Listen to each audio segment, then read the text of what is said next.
Muy buenos días a todos. Bienvenidos a clase de Teoría de Sistemas 1. Hoy estamos en jueves 7 de agosto para poder avanzar en los contenidos relacionados con los sistemas abstractos diseñados en la unidad 2 del curso. ¿Me podrían confirmar si escuchan bien y pueden ver bien la presentación? Muchas gracias. Vamos a continuar entonces con lo que empezamos el día anterior, hablando con más detalles de la dinámica de comportamiento de los sistemas abstractos diseñados. Este tipo de sistema que hemos reconocido con los términos de paradigma o modelos mentales o sistemas de creencias.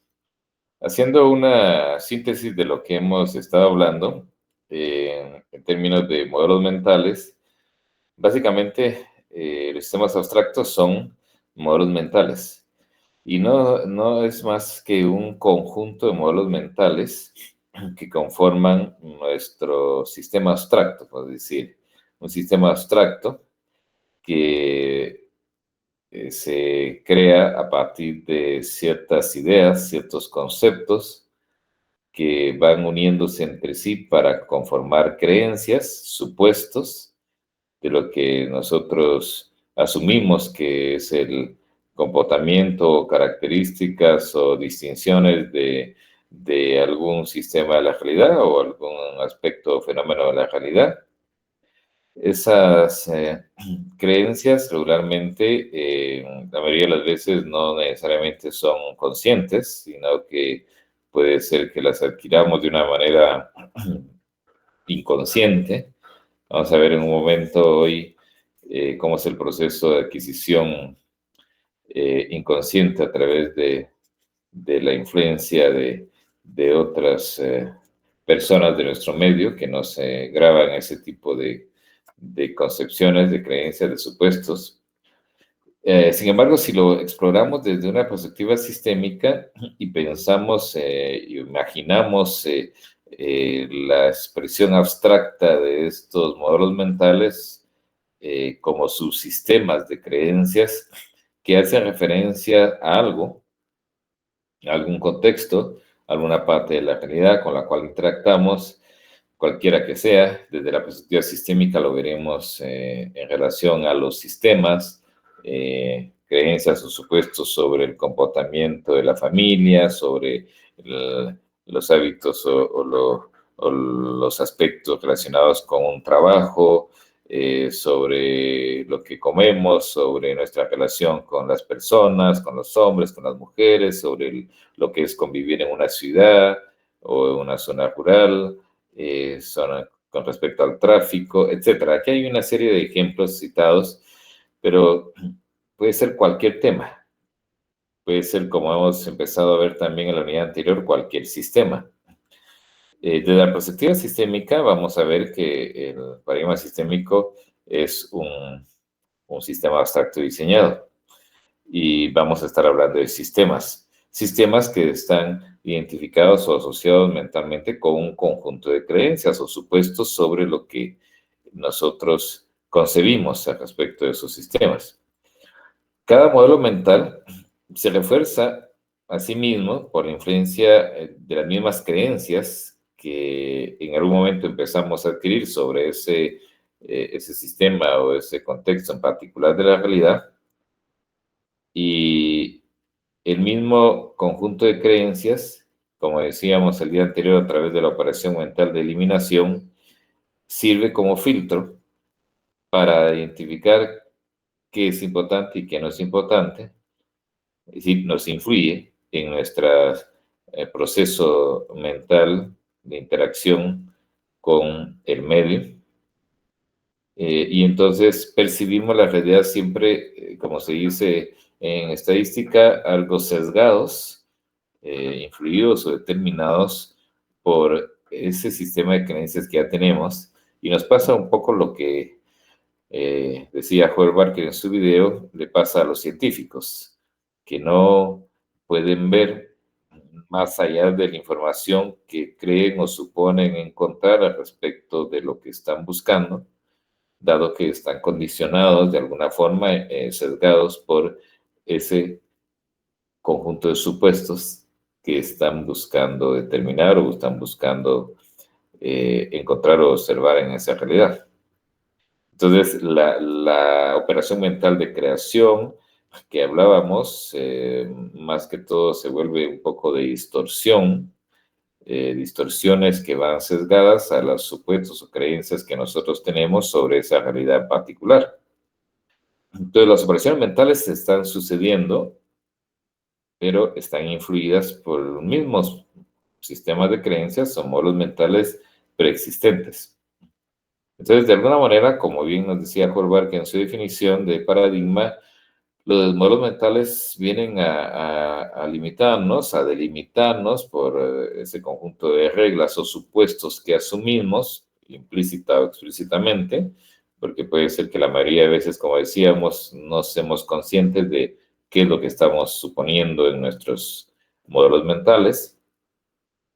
Y algunas veces eso, cuando es sobre todo inconsciente, nos impide lograr quizás algunas metas, alcanzar algunos objetivos o comprender algunos comportamientos de los elementos de algún sistema, porque estamos suponiendo que debería suceder de cierta manera y en la realidad concreta se expresa de otra manera y los supuestos y el comportamiento real no coinciden. Entonces eso nos impide comprender esas situaciones de la realidad y si tenemos que actuar en esa realidad para alcanzar alguna meta, pues a veces nos provoca obtener de resultado en esa actuación lo que no esperamos o parcialmente resultados incompletos. Y ahí empieza un poco si es que somos conscientes de ello, la confusión o la indagación para buscar respuestas de por qué no logramos lo que buscamos o por qué ese comportamiento no parece eh, coherente con lo que suponemos.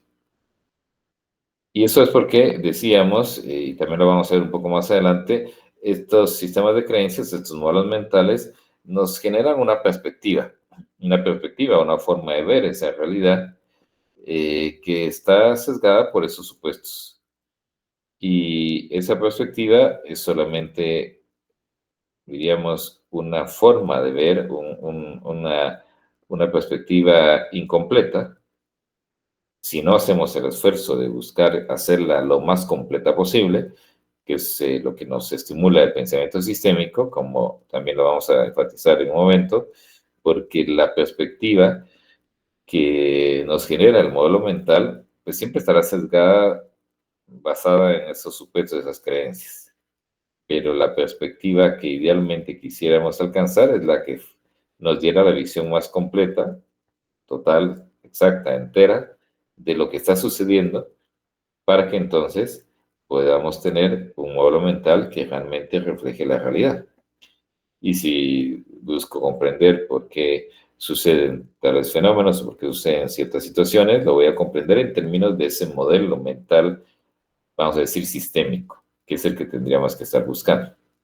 Pero antes de llegar a detallar un poco más esas características y esas formas de llegar a esos modelos mentales sistémicos, hagamos un poco de más ejercicios relacionados con las 4 operaciones mentales básicas del pensamiento que estábamos viendo el último día, en donde ya hacíamos por ahí el ejercicio de los triángulos para ver cómo sucedía la eliminación, cómo sucedía la distorsión o la construcción, dependiendo de qué tan precisos éramos en definir o identificar o distinguir un triángulo en su concepción completa.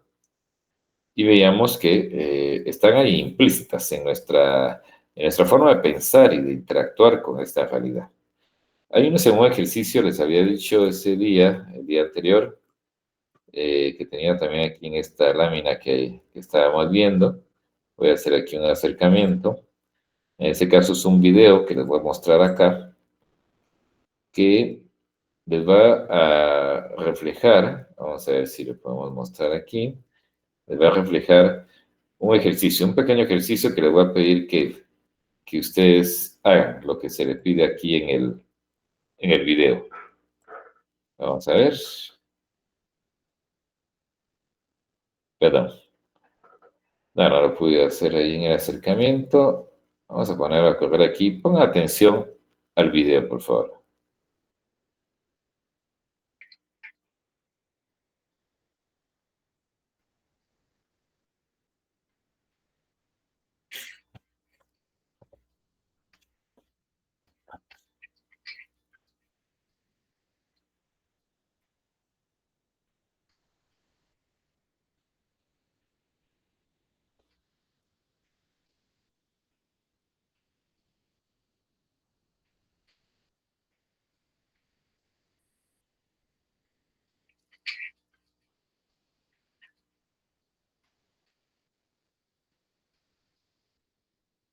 Muy bien.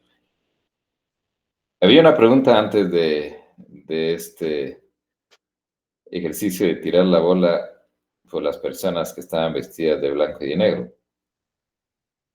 ¿Cuál respuesta pueden dar ustedes a la pregunta?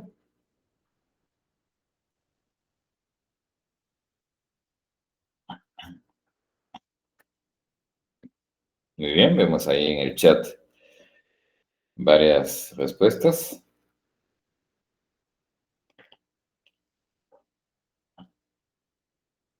Se repite mucho el número 16, aunque hay algunos que dicen que fueron 14 pases o 20 pases. ¿Alguien tiene una respuesta diferente?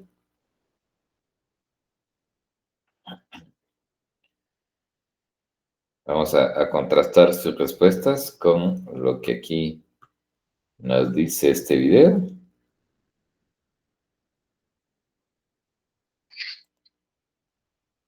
Muy bien. Sin embargo, la pregunta segunda es, ¿quiénes vieron el gorila? ¿Alguien vio el gorila o alguien no vio el gorila? Veo ahí muchas expresiones como de no haberlo visto, aunque Eddie nos dice que sí. Y claro, como dice Isaac, quizás la pregunta sea si realmente había un gorila. Pues vean detenidamente nuevamente el video. Definitivamente los que vieron al gorila no pudieron tener una cuenta de 16, como debería ser la respuesta. Los que sí lo vieron, los que no lo vieron, es porque estaban muy atentos a ver los pases de las personas de blanco.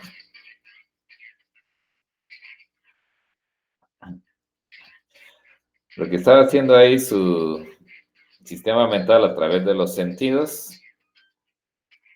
se ve reflejado por el resultado. Este es un experimento real, como dice aquí el texto del video, que se ha puesto a varias personas y se ha podido comprobar cómo la mente, el modelo mental o los modelos mentales que tenemos, influyen o sesgan lo que vemos en esa realidad. Y como el énfasis de la pregunta era cuántos pases hacen las personas de blanco, y si nos concentramos en esa información, pues vamos a buscar percibir solamente lo que son las personas de blanco y no las de negro. Como eliminamos esa información selectivamente, no nos interesa ver las de negro. El gorila que pasa, entrando por la derecha, al centro, el grupo y saliendo por la izquierda, es totalmente negro. Y como no es esa la información que nos interesa, si ustedes se concentran y obtienen la respuesta correcta es porque pusieron en funcionamiento la operación mental de eliminación. Y claro, eso se hace automáticamente. Digo automáticamente, muchas veces inconscientemente a nivel mental.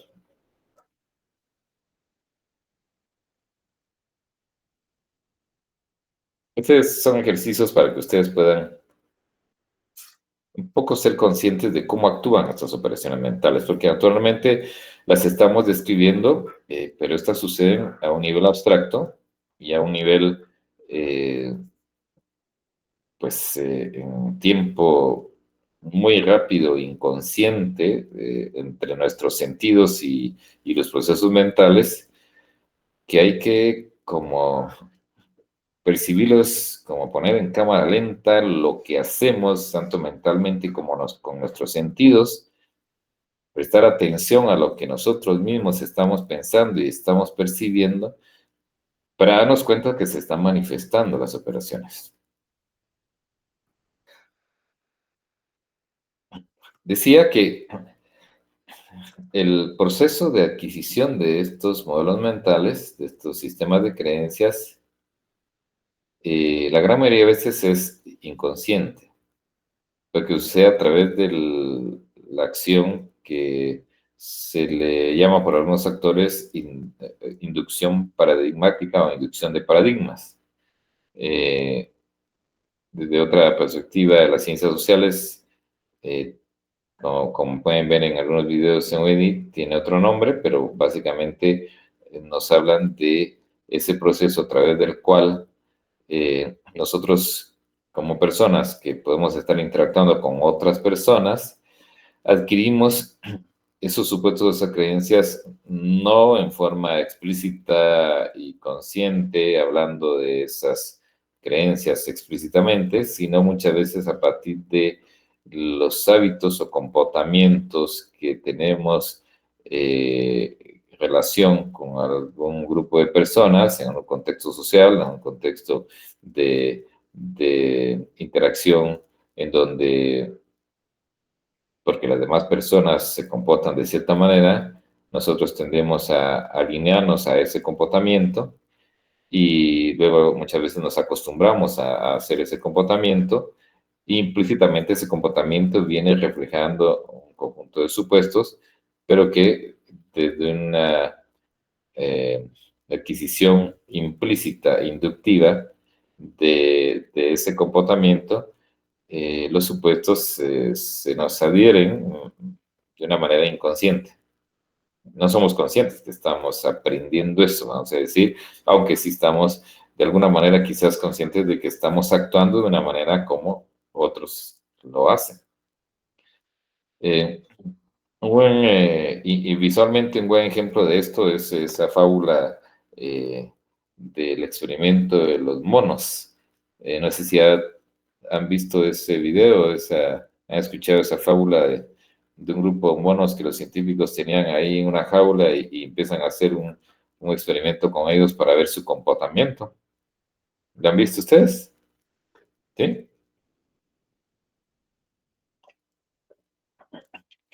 En esta historia, eh, los monos se les pone como una escalera y una penca de bananos ahí arriba, así como dice la imagen acá. Y obviamente la tendencia de alimentación de ellos, porque les gustan las bananas, es subir la escalera e ir a tomar una vez. Pero los científicos agregan un estímulo desagradable a esa acción, en donde cada vez que un mono sube a tomar un banano, eh, lanzan un chorro de agua, una manguera de agua que cae sobre todos los monos y los empapa. Cada vez que uno sube la escalera, los demás se empapan de agua. Entonces, es algo que es una práctica que empieza inicialmente así y conforme va subiendo un mono y toma una banana, todos se mojan. Después de algún tiempo, los monos que están abajo y que no han subido llegan a asociar el hecho de que subir a la escalera implica mojarse todos. Y como eso es algo que no les agrada, entonces buscan impedir que se suba a la escalera, porque el resultado pues será esa, esa mojada que van a recibir porque uno de ellos va a tomar las bananas. Y entonces empiezan a ver un comportamiento en el cual el experimento se describe como que cada vez que un mono intenta subir a la escalera, pues los demás lo bajan para que no lo haga porque no quieren mojarse. Y se vuelve un comportamiento habitual entre todos ellos. Alguien que intente querer subir, todos los demás lo bajan porque no les interesa mojarse. Y entonces se crea un hábito. El hábito de, obviamente, no ir por las bananas porque no deseamos mojarnos. Digamos, si lo pudiéramos describir y si les pudiéramos preguntar a los monos, pues quizá lo dirían de esa forma. Lo que sí parece interesante es de que los científicos, aparentemente en este experimento, empiezan a cambiar cada mono por otro mono que no había estado ahí en ese ambiente previamente, y van cambiando uno por uno.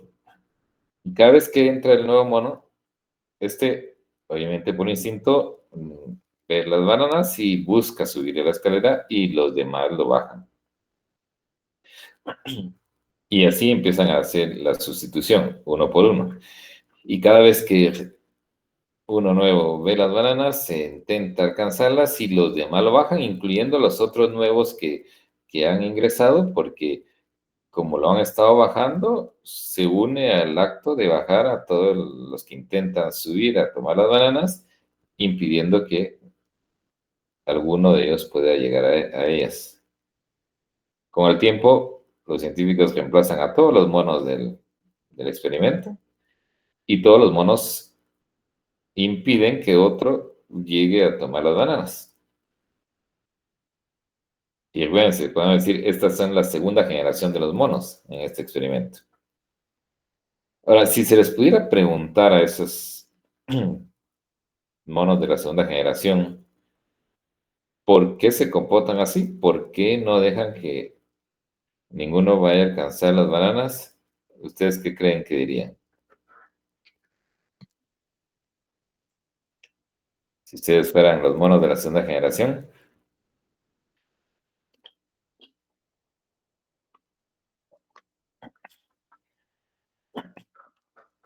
Gracias, Pablo, que es lo que ven ver en el video que está ahí en Eddie. Es cuestión de costumbre, ¿no? Porque así aprendieron, porque así se hace eh, la acción ahí donde están, se vuelve algo habitual, porque aprendieron a hacer eso y consideran que así debe hacerse. Pero cualquiera que sean las respuestas, como ustedes están escribiéndolas aquí en el chat,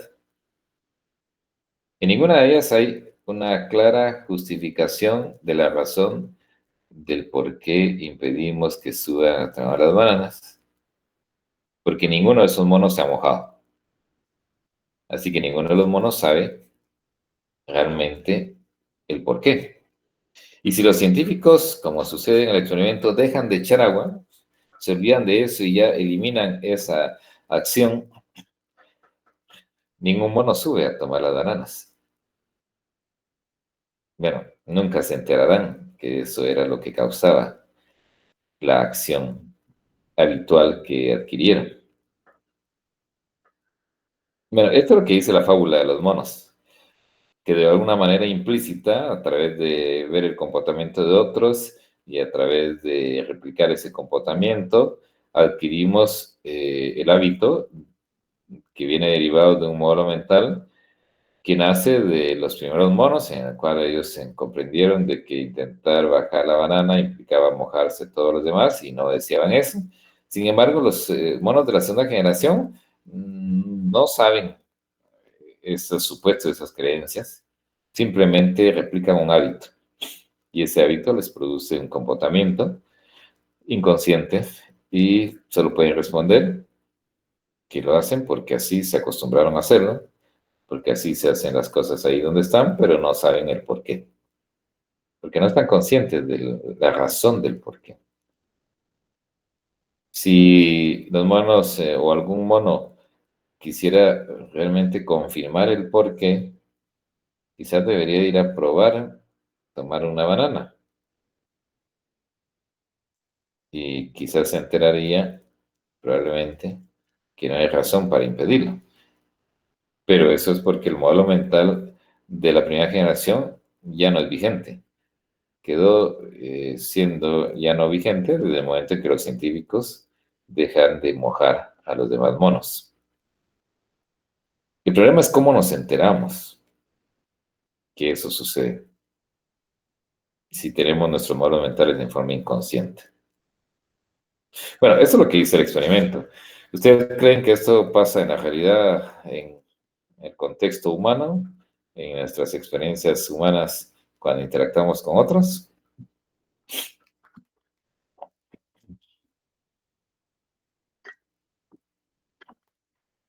Y mi mamá dice que sí. Había personas que dudaron y criticaron este experimento, porque al final es una fábula, y creían que era un poco exagerado con respecto al comportamiento humano. Entonces, por ahí, en uno de los programas esos de la televisión investigativa, hicieron el ejercicio de poner el mismo caso, bueno, no exactamente el mismo, pero uno replicando más o menos el experimento en un contexto humano. Creo que ustedes pueden ver ese segundo video, y si no lo han visto, se lo voy a proyectar acá, en donde es más o menos la misma idea del ejercicio de los monos, con la única diferencia que se hace en un contexto donde hay personas y naturalmente también se hace de una manera así, con cámaras escondidas, grabando los comportamientos. Y vean ustedes lo que pasa. Les voy a poner aquí a rodar este video y vamos a ver el resultado.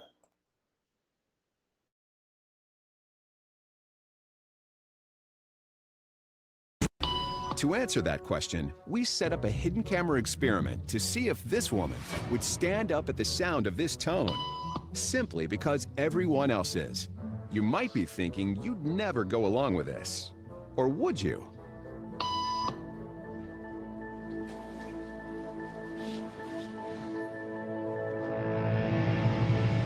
After just 3 beeps, and without knowing why she's doing it, this woman is now conforming perfectly to the group. But what happens if we take the group away? Elaine, please.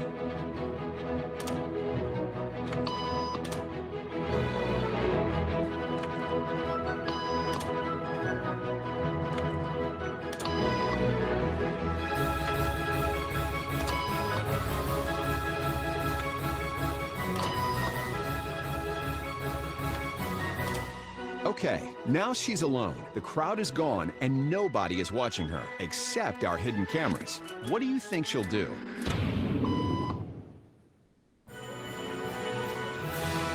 She's now conforming to the rules of the group without them even being there. Now, watch what happens when we introduce another outsider who doesn't know the rules. Have a seat and they'll be out in just a couple minutes. Great, thanks so much.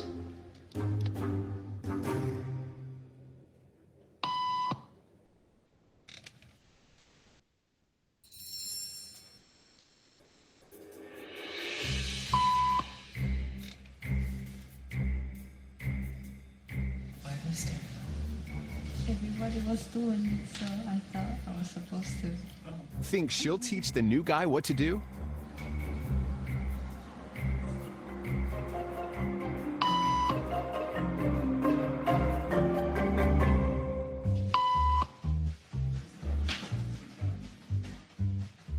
We kept the cameras rolling as more unsuspecting patients arrived.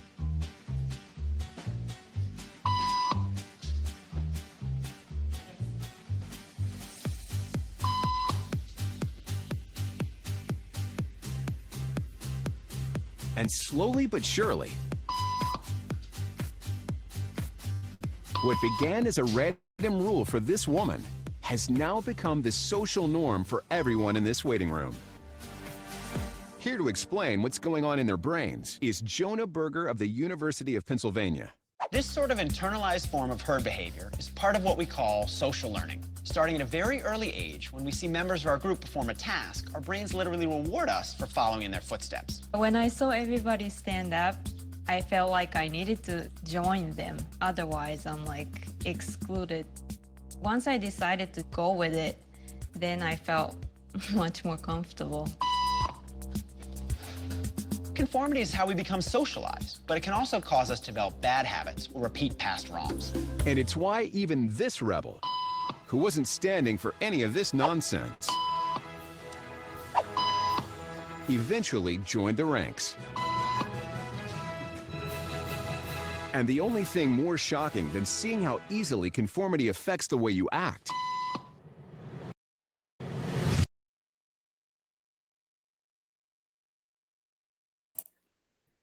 Muy bien. Creo que este experimento humano replica la misma tendencia de comportamiento que hablábamos del experimento de los monos. Es decir, la inducción de paradigma o bien el aprendizaje social, como se describe en el video, nos lleva a generar esas costumbres, esos hábitos que llevan implícito un modelo mental, pero que lo adquirimos de forma tan inconsciente, tan implícita a través del comportamiento, que no sabemos por qué lo hace. Es un poco simpático el video, porque pues nos parece algo chistoso el ver esas replicaciones de comportamiento, pero realmente es lo mismo que muchas veces nosotros inconscientemente quizás hemos realizado.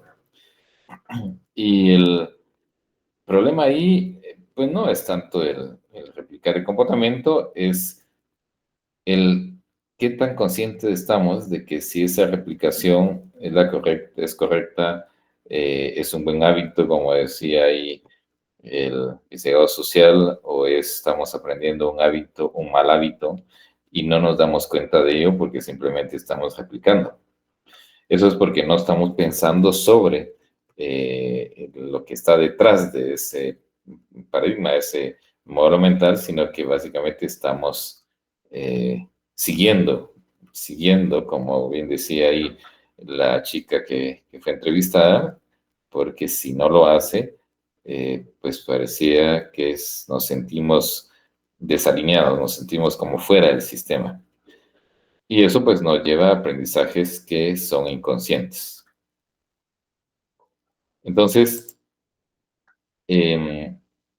dado que así suceden los aprendizajes de los modelos mentales,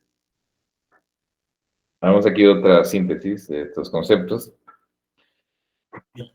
El pensamiento sistémico, que es un paradigma también, una forma de pensar, un modelo mental, podemos decir, solo que un metamodelo mental, porque como vamos a ver, lo que nos enseña es a comprender las dinámicas sistémicas, y en este caso las dinámicas de estos modelos mentales como sistemas.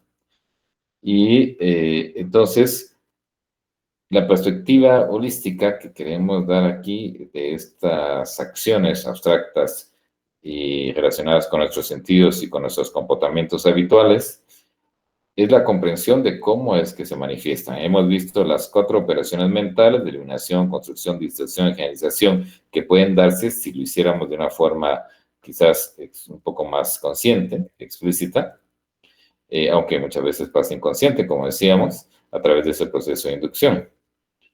Y esa transferencia o esa inducción a partir de esas prácticas que otros hacen y que nosotros nos vemos como en la necesidad de repetirlas, de replicarlas, nos llevan a esos mismos modelos mentales de ellos, pero como en el caso de los monos, sin saber exactamente por qué o para qué, pero lo hacemos.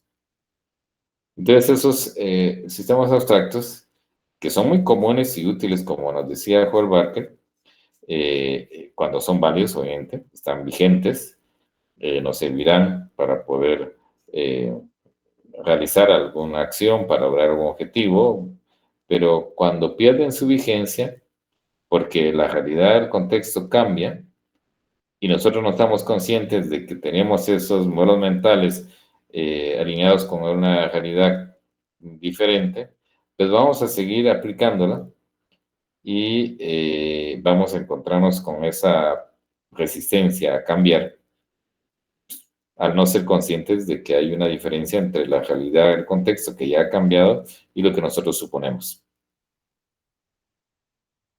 Como decía Hall Barker, eso es lo que comúnmente pasa, pero cuando no estamos enterados que esos sistemas abstractos están funcionando mentalmente y que somos nosotros mismos los que decidimos consciente o inconscientemente aceptar ese conjunto de creencias o supuestos, aunque sea que lo tenga explícito y sepa de cuáles son, o aunque sea que no sepa cuáles son esas creencias, pero los hábitos resultantes de esas creencias se manifiesten, somos nosotros los que hemos hecho ese proceso de aprender.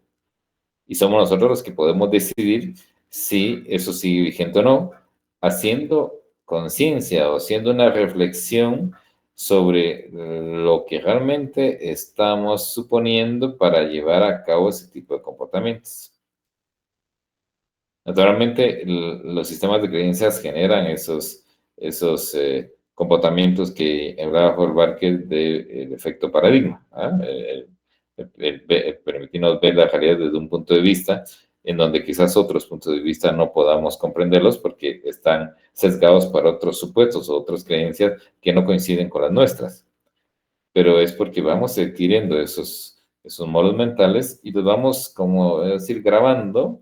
Realmente se hace una grabación a través de las relaciones neuronales, en las que denominamos redes neuronales a un nivel cerebral, y ahí quedan grabadas las relaciones, mejor dicho, los comportamientos, los supuestos, y se va adquiriendo un aprendizaje. Pero lo que nos decía Hall Barker es que tenemos que ser más flexibles o desarrollar la flexibilidad de paradigmas para poder adaptar nuestros paradigmas a la realidad del contexto. Y no solo aprender un hábito y acostumbrarnos a hacerlo y no validar el por qué ni el si es vigente o no es vigente, porque eso es lo que nos llevaría a la parálisis de paradigma. Para comprender mejor esa dinámica, ustedes investigaron el modelo de la escalera de inferencias. En ese modelo, ustedes habrán visto que se explica de mejor manera y como de una manera más clara a nivel de la secuencia de comportamiento de lo que hacemos, lo que sucede a un nivel muy rápido en nuestros sentidos en relación con nuestros procesos abstractos y en nuestros estímulos de decisión para actuar o responder a ciertos influencias o comportamientos del medio, del sistema donde estamos experimentando esa realidad. Aquí tengo la imagen de la analogía de la escalera, pero lo que nos describe es algo que algunos científicos se idearon para poder dar una explicación de por qué actuamos como actuamos a partir de nuestros propios modelos mentales ya adquiridos, los supuestos o creencias que tenemos de contextos previamente experimentados, y cómo es que se produce ese sesgo y se van dando las vamos a decir, traducciones de los datos concretos hacia la interpretación o la reflexión abstracta o los procesos de razonamiento abstractos que hacemos y que nos llevan a responder preguntas que están asociadas a cómo debemos de comportarnos o qué debemos de responder, qué debemos de hacer, que nos llevan a las decisiones de acción. ¿Comprendieron ustedes muy bien este modelo en su investigación? ¿O tienen alguna duda? Hay un video en Wedi que describe el comportamiento de esa escalera en una persona a través de una caricatura ahí que nos muestra cómo es de que se da. El problema de esta dinámica, de este comportamiento inferencial, podemos decir, es muy rápido, es automático, inconsciente, súper rápido, y no nos damos cuenta, si no estamos siendo conscientes y pensando sobre ese proceso, no nos damos cuenta que está sucediendo. Pero parte del ejercicio de estudiar este modelo es para ser conscientes que está sucediendo. No sé si vieron ese video en Wedi del comportamiento, de cómo se activa la escalera de inferencias. ¿Sí? ¿Sí lo vieron? Muy bien.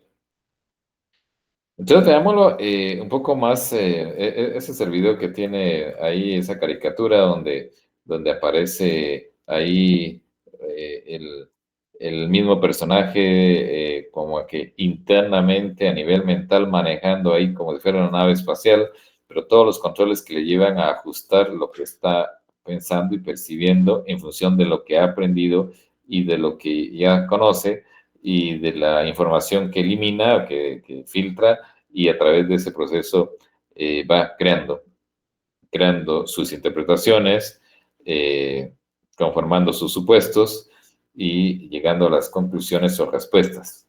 Pero aquí en el gráfico ustedes pueden ver que hay unas flechas que salen de la escalera, aquí a la izquierda, hacia los contextos, a los supuestos, los valores. Este círculo aquí a la izquierda representaría los modelos mentales ya preadquiridos, que ustedes ven que las flechas que van así a los primeros escalones establecen una relación entre estos supuestos, estos modelos mentales preadquiridos y las acciones mismas de selección, traducción y decisión, que son, digamos, en este primer escalón, lo que equivale a la operación mental de eliminación, en estos escalones de aquí de traducción, de decir qué pasa y de explicar, lo que equivale a las operaciones mentales de construcción o de distorsión, dependiendo de cuánta información podemos seleccionar y conocemos, pero des en cuenta que esa traducción y esa decisión viene influida por los mismos supuestos anteriores, porque, como decíamos antes, si algo no comprendemos de la realidad en que estamos y no tenemos toda la información porque eliminamos alguna, la que nos hace falta la complementamos con lo que viene en nuestros modelos mentales preadquiridos y sacamos explicaciones y decisiones basados en ese proceso de razonamiento que no es totalmente completo de la realidad, sino solo parcialmente toma la información de la realidad y la combina con información de supuestos o creencias previamente adquiridas. Al final, aquí des en cuenta que hay una flecha que sale del último escalón hacia un círculo que nos dice el actuar, es decir, influye en nuestro comportamiento. Y nosotros actuamos sobre el sistema de la realidad que genera nuevos datos disponibles que a continuación, en el siguiente, pueden ser cuestión de segundos, seleccionamos, traducimos, decidimos nuevamente. Y estamos repitiendo este actuar de subir y bajar, subir y bajar en forma inconsciente automática cada vez que, vamos a decir, consciente e inconscientemente estamos pensando. Cuando vemos esto, entendemos este proceso inferencial, había ahí una lectura en UEDI, que espero que ustedes hayan llegado a estas mismas conclusiones en su investigación, en donde nos permite concluir la utilidad de información, porque aquí lo importante es que cada uno de nosotros, siendo conscientes de lo que está sucediendo, aunque no lo hemos percibido hasta ahorita y tengamos que hacer un poco de metacognición para que podamos encontrar la evidencia en nosotros mismos que se está produciendo esa inducción, esa inferencia, así como los ejercicios que acabamos de hacer. Ya ahorita, en un momento les voy a contar un ejercicio que pueden hacer para hacer más conscientes sus escaleras de inferencia y sus modelos mentales, de tal manera de que ustedes puedan darse cuenta de lo que sucede. Es decir, como nos dice aquí el autor en este texto resumido de este modelo, algunas reflexiones sobre estas escaleras de inferencias que nosotros generamos, es que lo hacemos de manera inconsciente. Esa es una operación abstracta mental de todo ser humano que, podemos decir, es parte de nuestro sistema mental, nuestro sistema operativo mental, que nos hace actuar así y somos inconscientes, que saltamos desde la información disponible hasta la toma de decisión y no nos damos cuenta de todo lo que hicimos en ese proceso tan rápido. Y los datos que recopilamos, y hay otros montones de datos que ignoramos, ya hemos dicho en el proceso de eliminación, nos llevan a las conclusiones, pero no somos conscientes de todo ese enlace que seguimos en los diferentes escalones para llegar a esas conclusiones. Entonces, al no ser consciente de eso, no nos damos cuenta de que lo que llegamos a concluir es una interpretación personal. Como no estamos siendo conscientes de lo que está pasando a nivel abstracto, creemos o suponemos que como nuestras conclusiones nos parecen tan obvias, que ese es el reflejo de la realidad en la que estamos. Y entonces hacemos ahí una confusión, que es la que el pensamiento sistémico quiere que seamos evidentes en darnos cuenta del problema que hay ahí. Nuestras conclusiones nos parecen obviamente correctas y nuestras conclusiones nos parecen que reflejan la realidad completa. Pero eso no es así. Nuestras conclusiones son solo una inferencia derivada del proceso de razonamiento que hemos seguido en los escalones de esa escalera inferencial, y es nuestra propia interpretación desde nuestro punto de vista que puede ser compartido por otras personas que siguen ese mismo proceso inferencial, o que nos hayan enseñado, o que también hayan aprendido ese mismo proceso inferencial, aunque hay muchas otras que pueden ser que hayan aprendido algo distinto, o que hagan un proceso inferencial distinto, y obviamente lleguen a conclusiones distintas.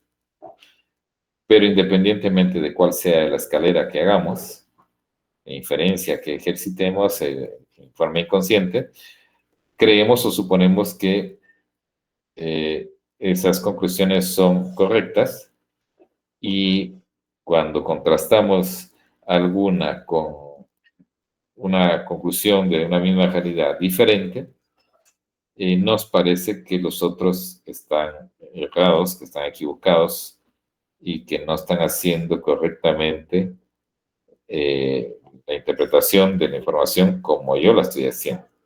Y ahí es donde crea el sesgo del efecto paradigma, y provoca entonces que cuando las personas no están de acuerdo,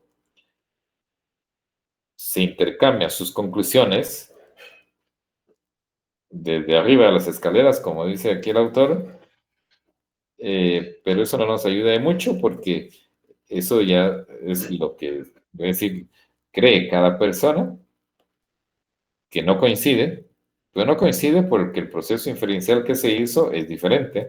Se toma información diferente, datos diferentes de la realidad, se toma procesos de interpretación asociados a otra información procedente de otros supuestos, que es muy distinto de una persona a otra persona, o de un grupo de personas a otro grupo de personas, y el proceso llega a conclusiones que son diferentes, pero solamente discutir a nivel de las conclusiones no nos llevará a ninguna comprensión. Es más, nos provoca un conflicto, provoca un contraste, porque como si ambas partes piensan que lo que llegaron o lo que interpretan es la verdad, siempre van a considerar que todo lo que no coincida con esa interpretación es erróneo, es equivocado, y no tiene ninguna justificación, una explicación, ningún valor. Y ahí es donde empieza el conflicto, porque tanto uno como otra parte van a pensar lo mismo, y se empiezan ahí a provocar un conflicto, cuando la verdad es que esa realidad puede prestarse para esas dos o más interpretaciones. Y aquí es donde viene el aprendizaje sistémico.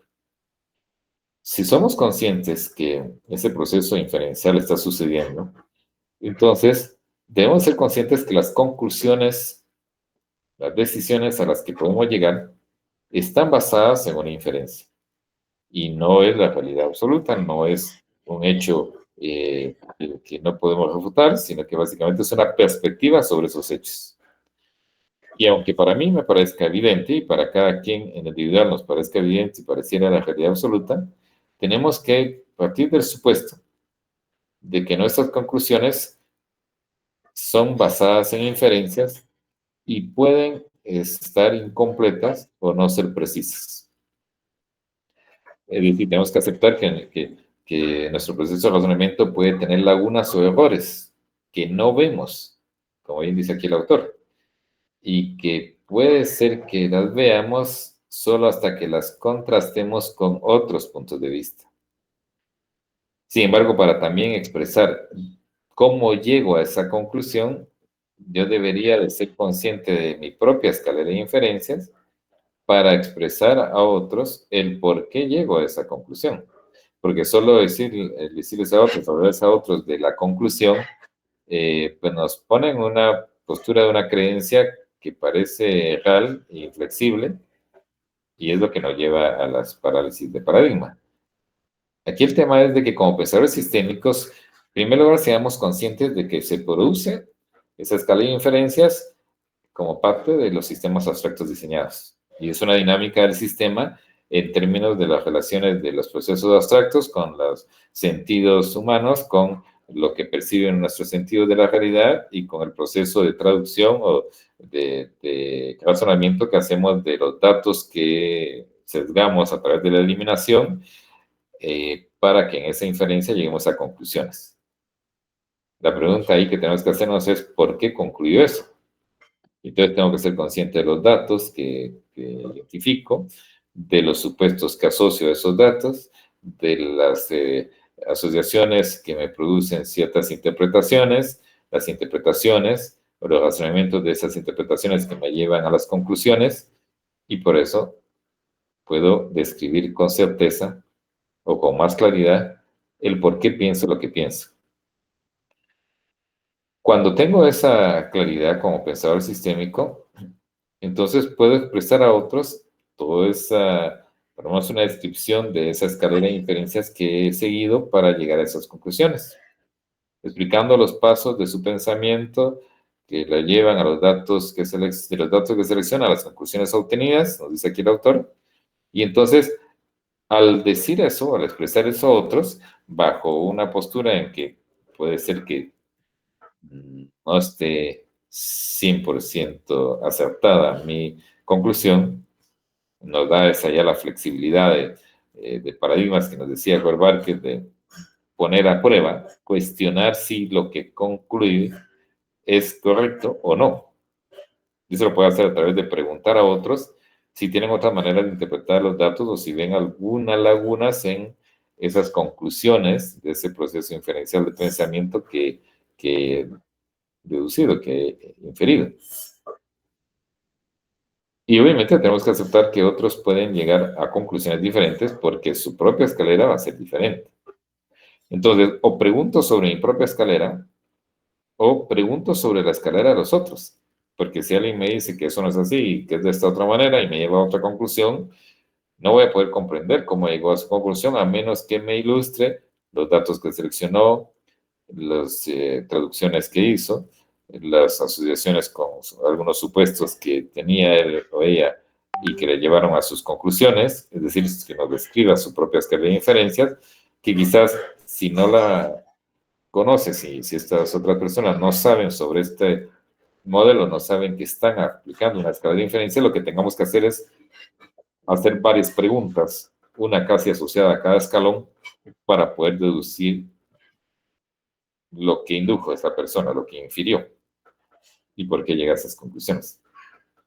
Pero en esa indagación, en esa búsqueda de explicación de los pasos de la escalera, nos hacemos más entender, comprendemos mejor por qué. ¿Qué datos tiene otra persona que no tenga yo? ¿O qué datos tengo yo que no tiene otra persona? ¿O qué supuestos tengo yo que no tiene otra persona? O al revés.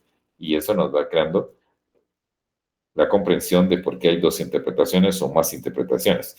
Y eso nos va ampliando también, porque puede ser que mucho de lo que pudieran haber inferido esas otras personas sea correcto a la luz de los datos que están tomando y los supuestos que están suponiendo, que pues, pueden ser que no sean los mismos que yo había tomado ni supuesto, y por lo tanto, enriquezco un poco más mi modelo mental porque entonces me doy cuenta que esas otras interpretaciones son posibles y puedo crear un modelo mental más completo. ¿Se comprende estas reflexiones de la escala de inferencias?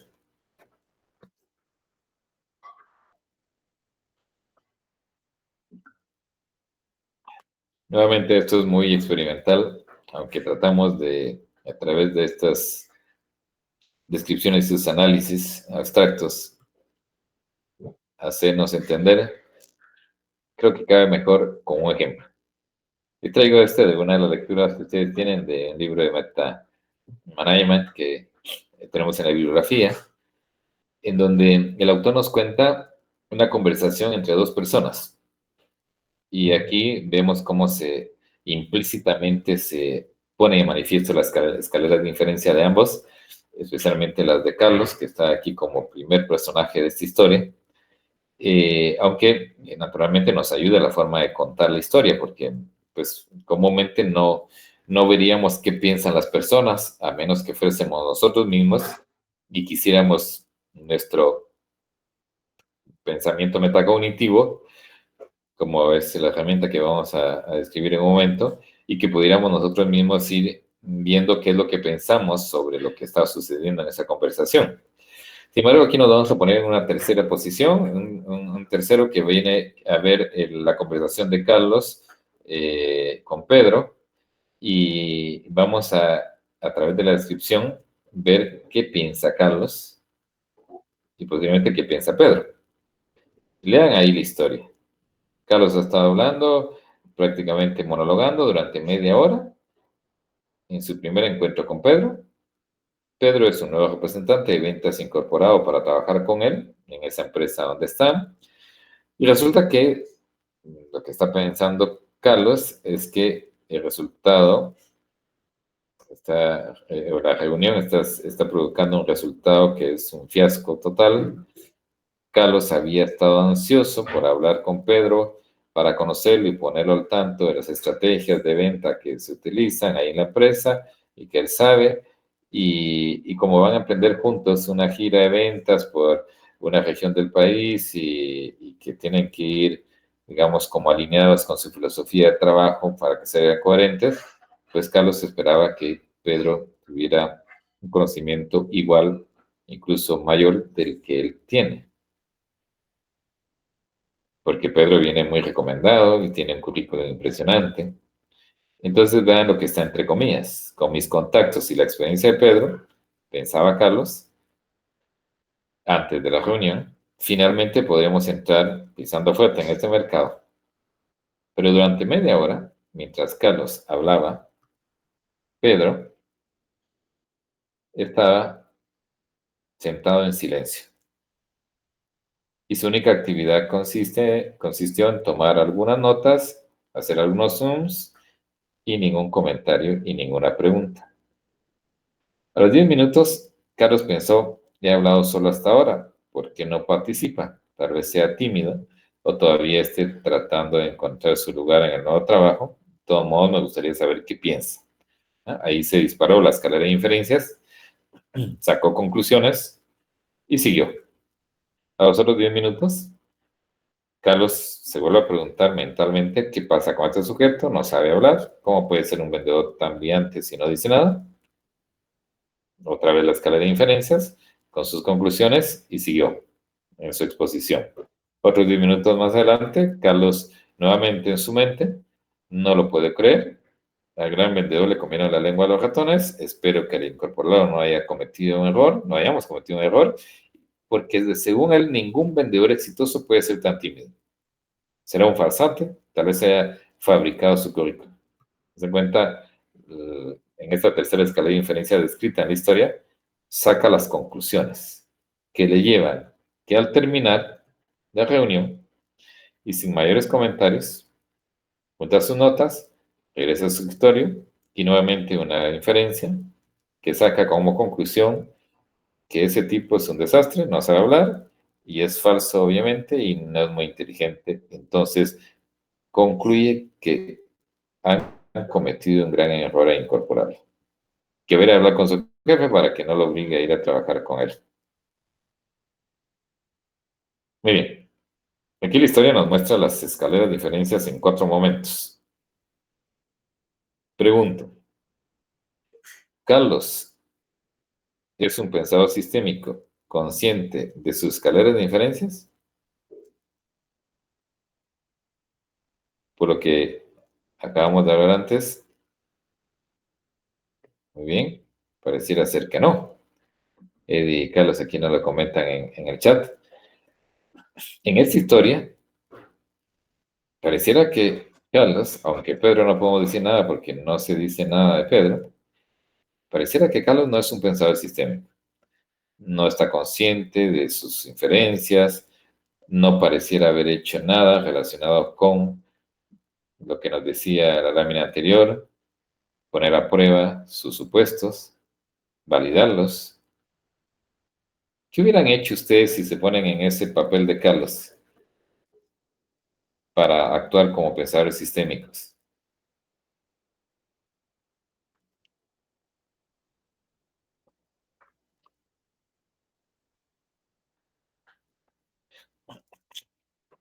Muy bien, gracias. Aquí nos una respuesta de Carlos Mauricio donde nos dice, preguntarle qué piensa al integrante nuevo. ¿Sí? Es una pregunta directa.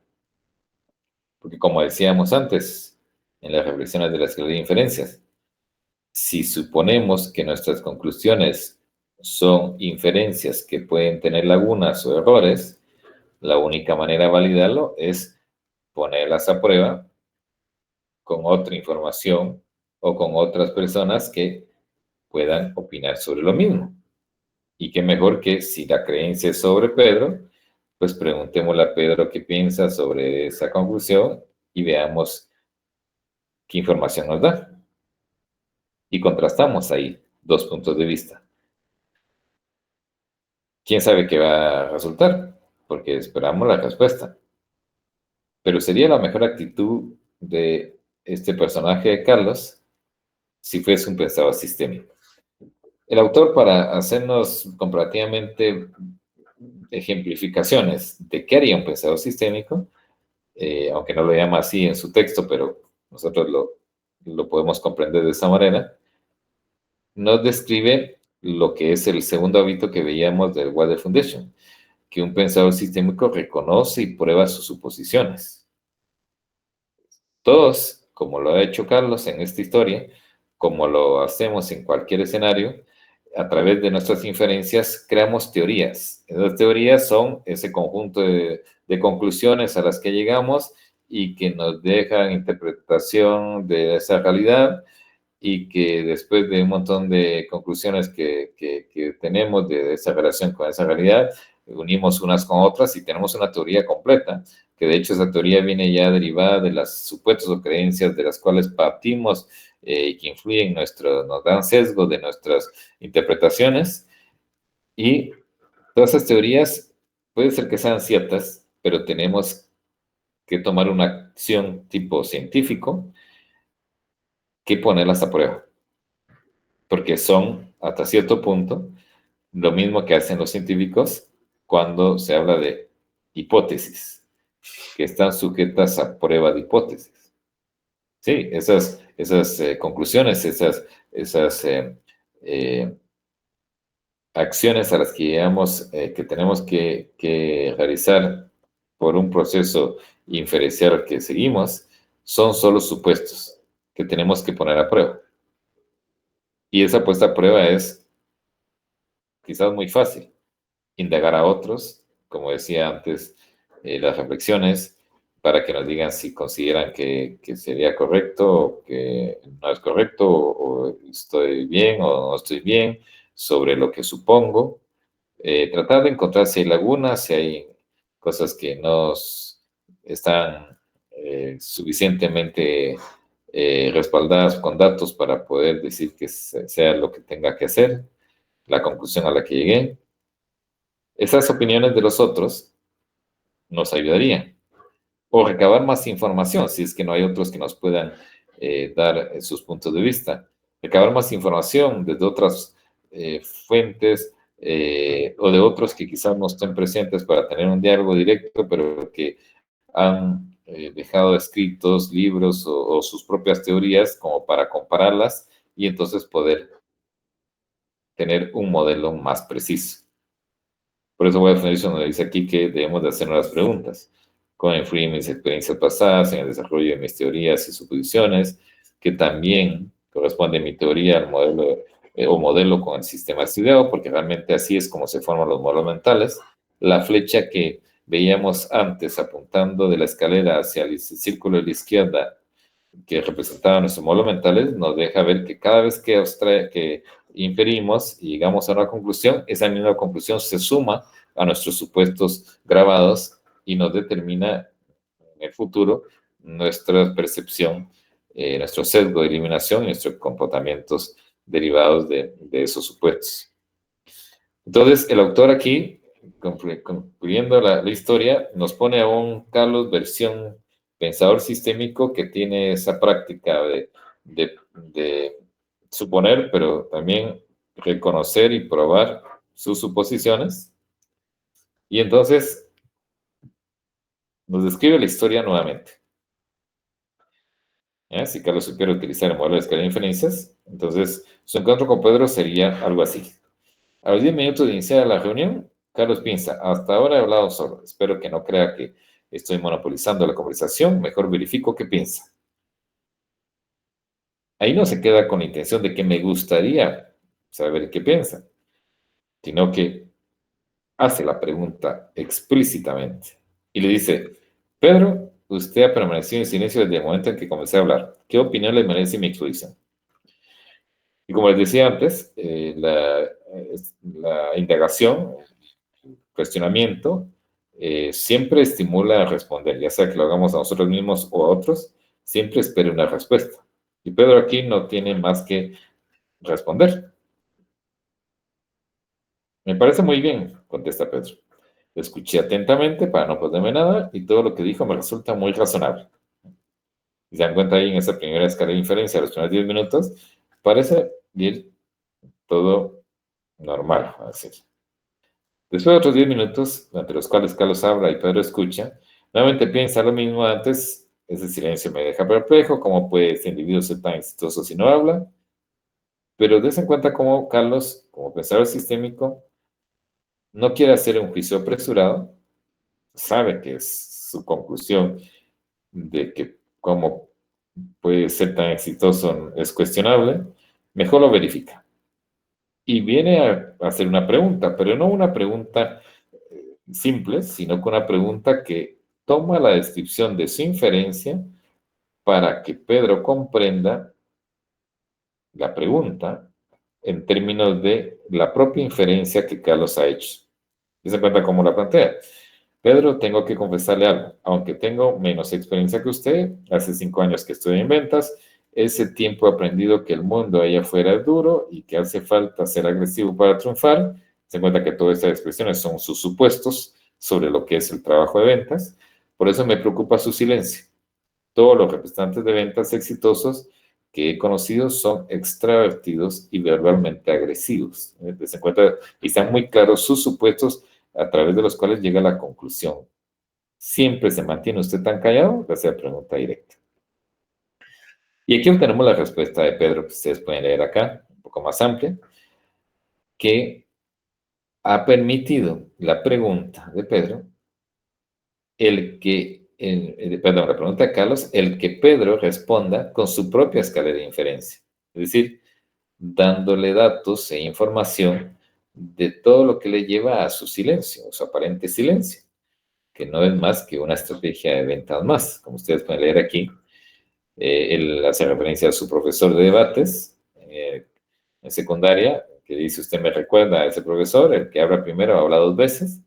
Solía decir, y la mejor defensa es un buen ataque, que describe lo que Pedro está pensando. Y lo compara diciendo que él estaba convencido de la superioridad de su método, pero yo siempre le sorprendía guardando silencio primero, escuchando cuidadosamente y rebatiendo las opiniones de mi oponente cuando era mi turno. Y lo describe como una técnica que derivó de su padre, que también era vendedor, que siempre buscaba entender más que convencer al otro. Y le cuenta aquí la historia y le cuenta la lección que aprendió en esa experiencia, que es su propia inferencia, que a la gente le gusta que la escuchen con atención. Y cuanto más intensamente escuche a las personas, más entenderás sus necesidades y podrás ofrecerle lo que mejor les sirva. Así es como se hacen las ventas. Se en cuenta que la conclusión que describe Pedro es muy distinta a la que Carlos tiene en mente. Y claro que esta la deduce de lo que le decía a su padre, que era un buen vendedor. Y lo que provoca esa interacción muy, podemos decir, honesta y transparente de la inferencia de ambos personajes en esta historia, es una inferencia final de la historia muy distinta a la que veíamos en la historia anterior. Les encuentra la respuesta de Carlos, lo deja ver, al calificar de muy buena historia la que cuenta Pedro, y decir explícitamente que nunca había pensado que escuchar es una técnica de venta efectiva. De hecho, es lo que se conoce mucho como la escucha activa. Y estoy sumamente interesado por verla en acción.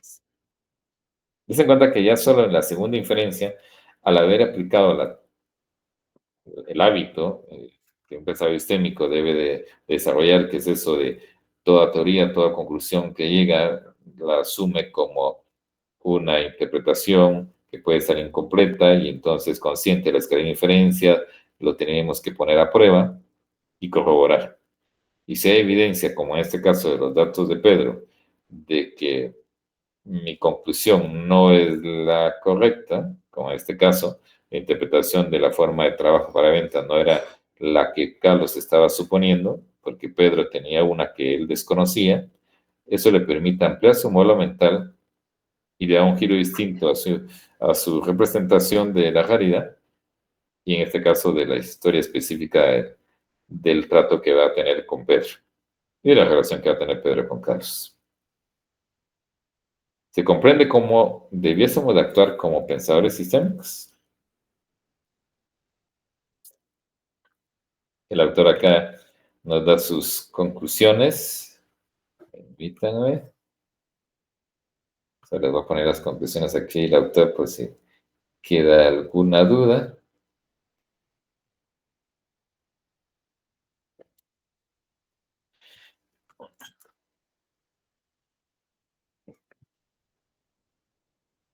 Ahí está muy claro.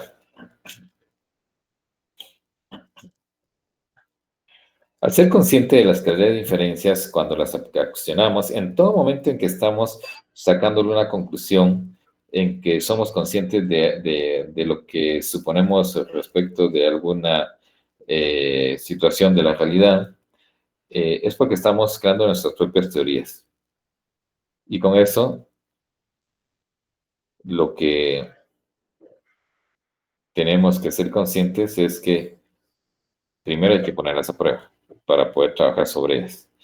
Porque si trabajamos sobre una serie de conclusiones que obtenemos sin poder corroborar si es correcta o no es correcta, pues sabemos que puede ser que los resultados que obtengamos pueden no ser los más precisos.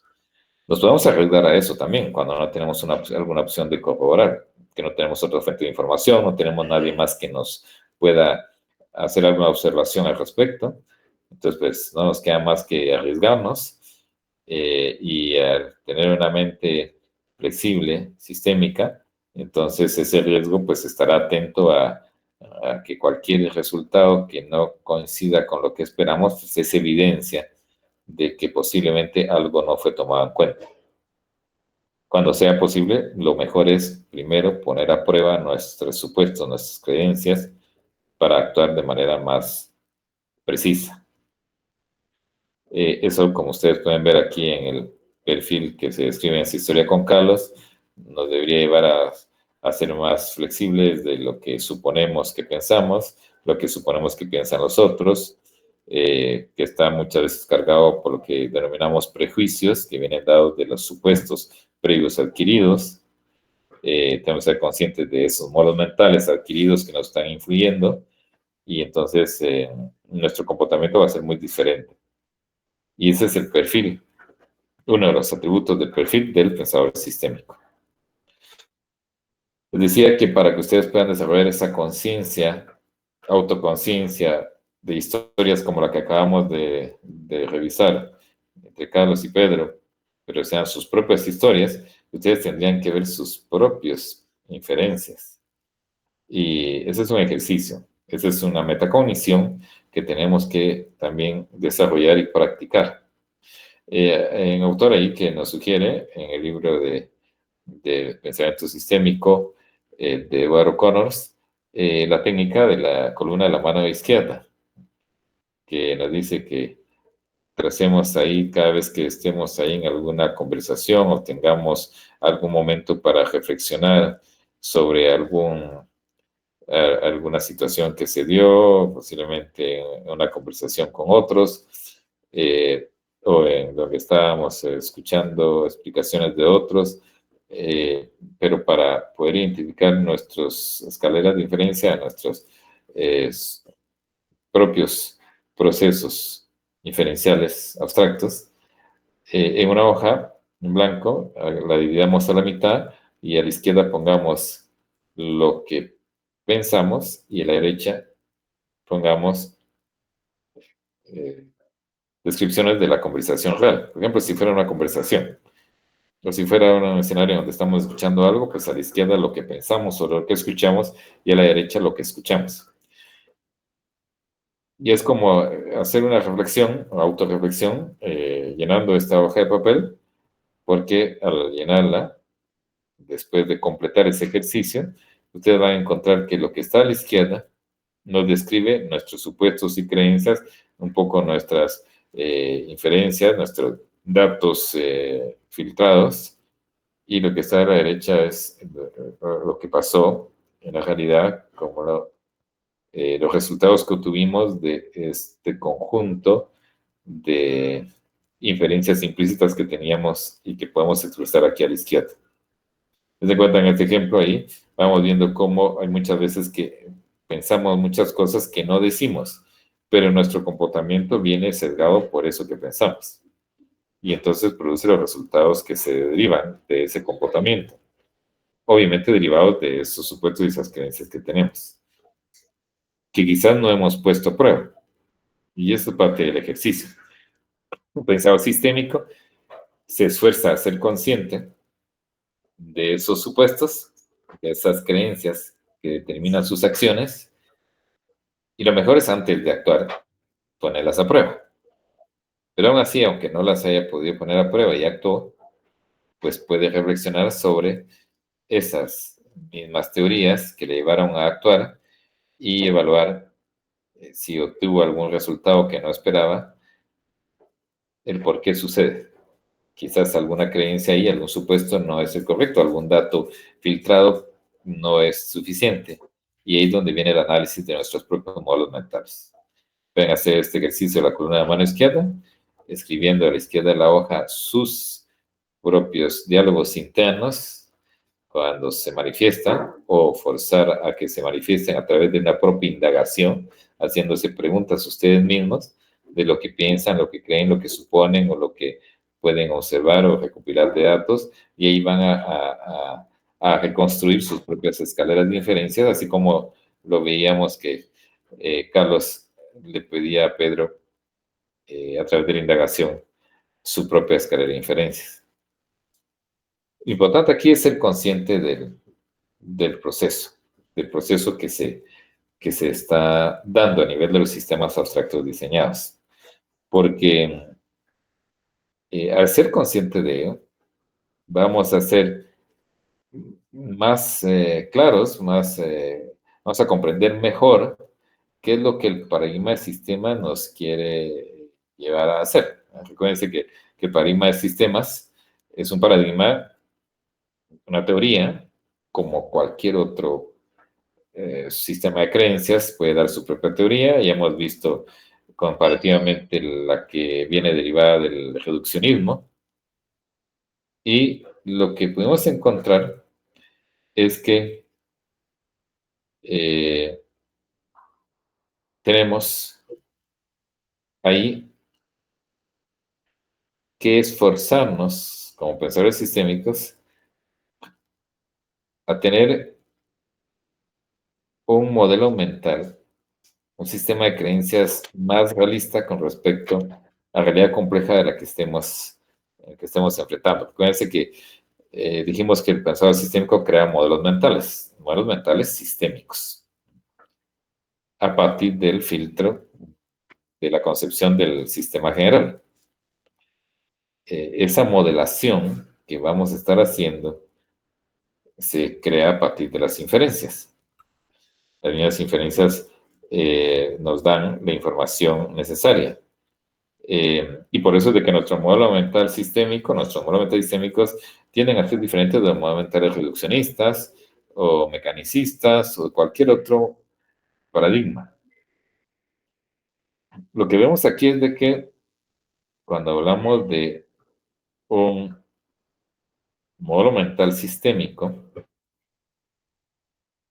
debe de haber una serie de supuestos y creencias de lo que es crear un modelo mental sistémico, que contrastan con lo que no es un modelo mental sistémico, que son las que nos da el pensamiento sistémico, es decir, la teoría de sistemas, desde el punto de vista de los sistemas abstractos diseñados. El reduccionismo ya vimos que consiste en fragmentar la realidad y parte de los supuestos de la fragmentación, de la descomposición y del estudio de las partes y sacar conclusiones a partir de las partes, simplificando o eliminando o distorsionando las relaciones. Así es como funciona el reduccionismo.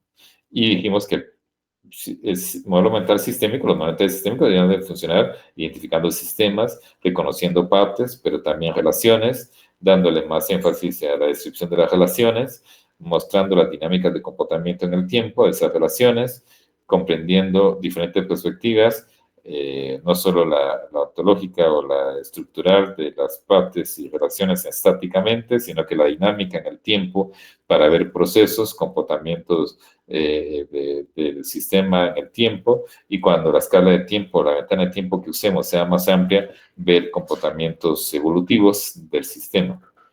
Y toda esa información nos permite comprender quizás por qué se da cierto fenómeno en cierto momento del desarrollo de cierto sistema en el cual estemos interactuando.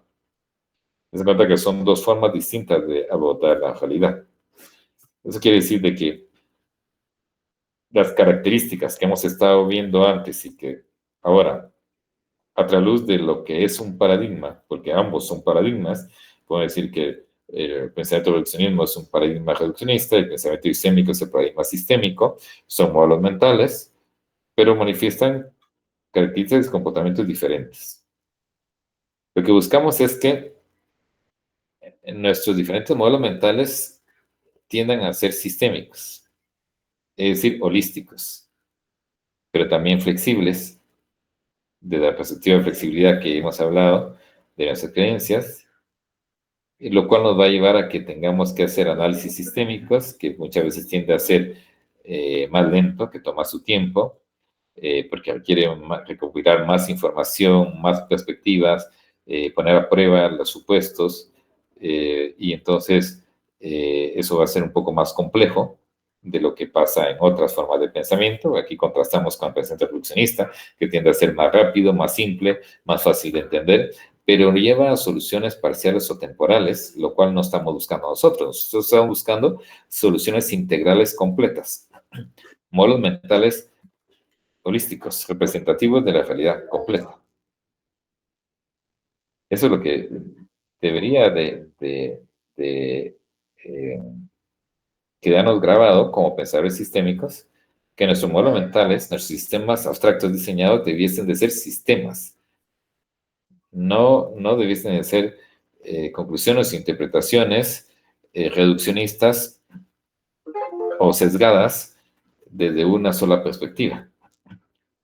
deben de permitir heurísticamente varias perspectivas y deben de crear supuestos, vamos a decir, sistémicos, basados en un análisis sistémico. Eso incluye estudiar comportamientos no necesariamente solo lineales, sino más bien comportamientos no lineales. De eso lo vamos a ver más adelante con detalle. ¿Se comprende la idea?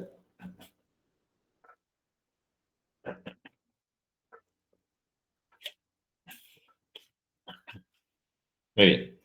Acciones como la que veíamos con Carlos y Pedro, la actitud de Carlos de indagar para ampliar sus supuestos y para no sacar conclusiones rápidas, es parte de la acción sistémica y le permite crear un modelo mental más sistémico, porque tiene más información y sus supuestos son más precisos con respecto a la realidad. Comprende que hay otra forma de vender, comprende que hay otra forma de comportarse de la persona de Pedro, y entonces su visión de esa realidad es holística, busca ser integradora, no solo lo que yo pienso sobre lo que vamos a hacer, sino lo que también el otro piensa y lo que en conjunto vamos a hacer. Esa es la práctica que tenemos que entender. Sin embargo, esto pues es un ejemplo nada más, porque eso se debería de dar en diferentes contextos, en diferentes formas.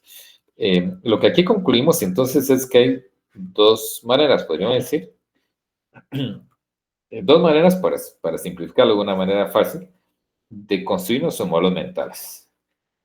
O hacemos modelos mentales sistémicos, o hacemos modelos mentales, vamos a decir, no sistémicos, que podemos llamarle de muchas maneras, como modelos mentales limitadores, modelos mentales reducidos, restringidos, incompletos, parciales o temporales, porque solo ven una parte de la realidad. Y nosotros nos trazamos el gran objetivo de tener un modelo mental sistémico, que es aquel que puede identificar toda la realidad completa. La realidad completa de algún sistema en específico. Quizás no toda la del mapa sistémico del universo, porque es altamente compleja, pero quizás solamente las de aquellos sistemas que son de nuestro interés.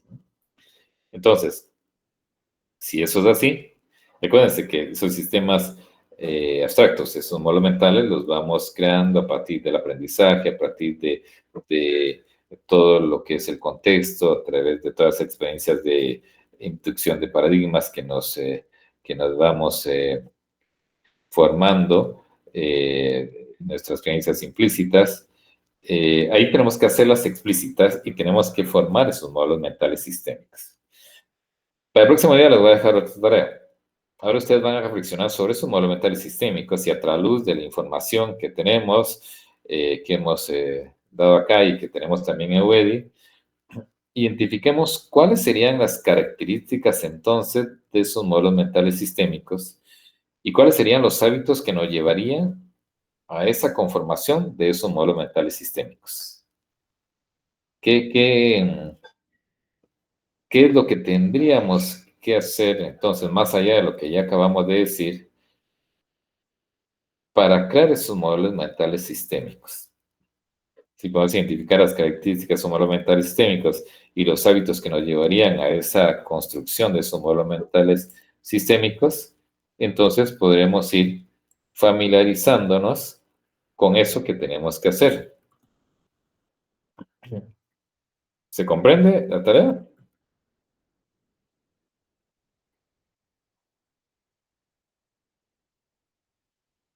Entonces busquen qué características tienen los modelos mentales sistémicos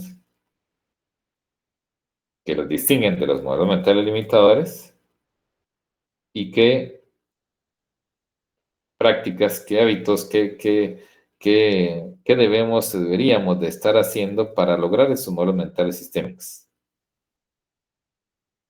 y no producir modelos mentales limitadores. Claro que también ayudaría a reconocer lo otro, porque si reconocemos qué hacemos cuando creamos modelos mentales limitadores no sistémicos, pues nos tocará hacer lo opuesto, ¿no? Lo complementario, lo que no es esto, ¿no? ¿Se comprende?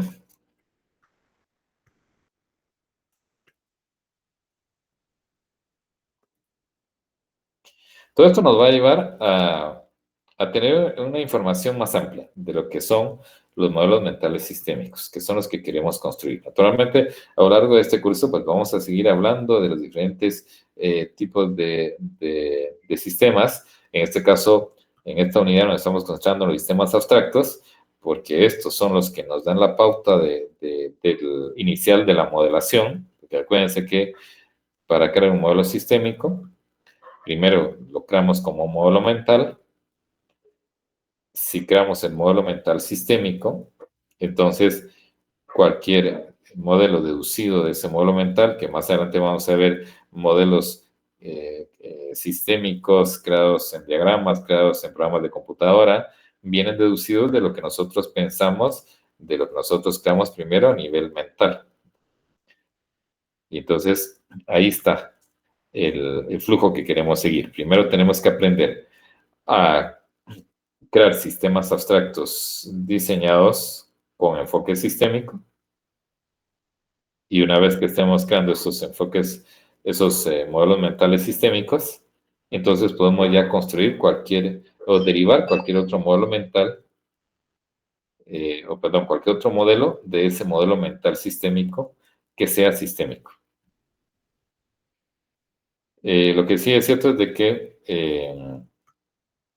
tenemos que ser conscientes de que el pensamiento sistémico o la teoría general de sistemas también es un paradigma. ¿Sí? O sea, si es un paradigma, entonces también presenta las mismas características que cualquier otro paradigma. De eso vamos a hablar el próximo día, cuando revisemos esas características de los modelos mentales sistémicos y esos hábitos o esas prácticas que nos va a llevar a crear modelos mentales sistémicos. Por favor, no pierdan de vista que tenemos que cubrir los materiales y el contenido de esta segunda unidad de hoy para el próximo día jueves, porque de acuerdo a la programación que tenemos en UEDI, ustedes pueden mejorarla ahí, pero básicamente sabemos que la primera evaluación parcial del curso se hará al finalizar esta unidad el próximo sábado 16 de agosto. Así que ya nos queda poco tiempo y la evaluación va a ser sobre las 2 unidades que hemos cubierto, así que por favor siempre vayan al día avanzando con los temas. Ahí respondo también la pregunta de José. La fecha del primer parcial es el sábado 16 de agosto. Muy bien, llegamos hasta aquí el día de hoy. Seguimos la próxima clase es día sábado, revisando los resultados de su tarea, que sean características de los modelos mentales y hábitos o comportamientos que nos llevan a esos modelos mentales sistémicos. ¿Algún comentario? ¿Alguna pregunta adicional?